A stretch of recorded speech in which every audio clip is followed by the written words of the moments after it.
Now, when I initially reviewed the base game of Mortal Kombat 11, I gave it a bit of a beating. However, the developers managed to fix every gripe I had with the game quite quickly, and MK11 actually went on to become my most played game of 2019. Lucky for me, the first ever Mortal Kombat expansion pack has come out and it's called Aftermath, which lets me re-review the product and possibly actually give it an endorsement this time. Now, Aftermath is far more than a simple DLC pack. It is a fully fleshed out expansion to the base game. Now, previous titles like Mortal Kombat X got a similar title upgrade when it was changed to Mortal Kombat XL, but that served more as a collection of all the DLC to re-release the game as a complete package. Instead, Aftermath offers a slew of new content, both paid for and free, ranging from cosmetics for existing characters, to new gameplay content, brand new character additions, and even a set of new story chapters to continue the narrative. Did I mention that friendships are back? Because they are, and they are available for every playable character on the roster. And they are every bit as insane and absurd and ridiculous as you could possibly expect. Now, I went out of my way to remain unspoiled and can genuinely say that a fair number of them actually had me laughing out loud. Now, while the price tag associated with the release could be considered steep, it's kind of hard to fault the amount of bang you might get out of your combat buck. For example, the new characters include Shiva, Fujin, and Robocop? Now, gameplay-wise, they all have their unique strengths. Fujin utilises a hefty amount of unconventional movement options to strike you in weird, unexpected ways. Shiva is a powerhouse bruiser that feels positively monstrous to play.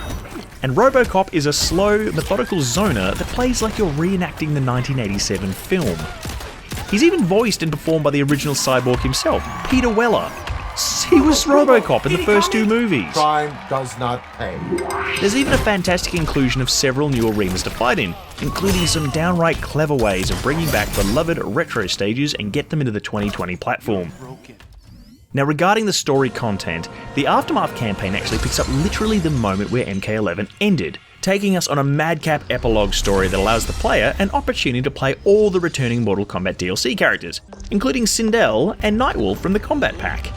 The show stealer of this entire experience is by far Kari Hiroyuki Tagawa as Shang Tsung. His intensely smug demeanour as the soul-stealing sorcerer elevates an already fun caper into a total joyride, with his smug smile appearing in every scene he can possibly cram it in. Now, many hero characters have their chance to question why we would ever work with a long-time villain of the Mortal Kombat franchise, and the guy happily shoots them his best shit-eating grin as they list the atrocities he's done in the past. But he is their best chance at saving the day, so the story marches ever towards them cursing his sudden but inevitable betrayal. Now, while the story content only really clocks in at around 3 hours, the pacing feels on point and focused. It does not carry the heft of the initial storyline, but it serves as a punchier post-ending sequence with similar stakes and different faces to mix it up.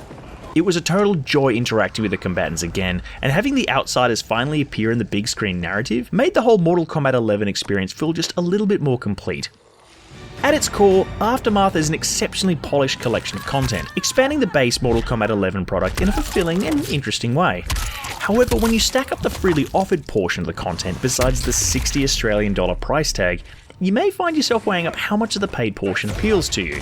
Now, with a full year of Mortal Kombat 11 behind us, many may find the cost an acceptable price to reinvigorate the title for the foreseeable future. And I mean, at the risk of sounding like a consumerist sycophant, I think that Shang Tsung's smile is worth $60 on its own.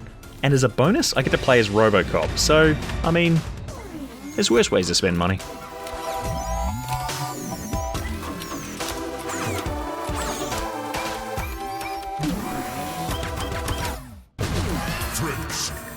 Robocop wins. Flawless victory.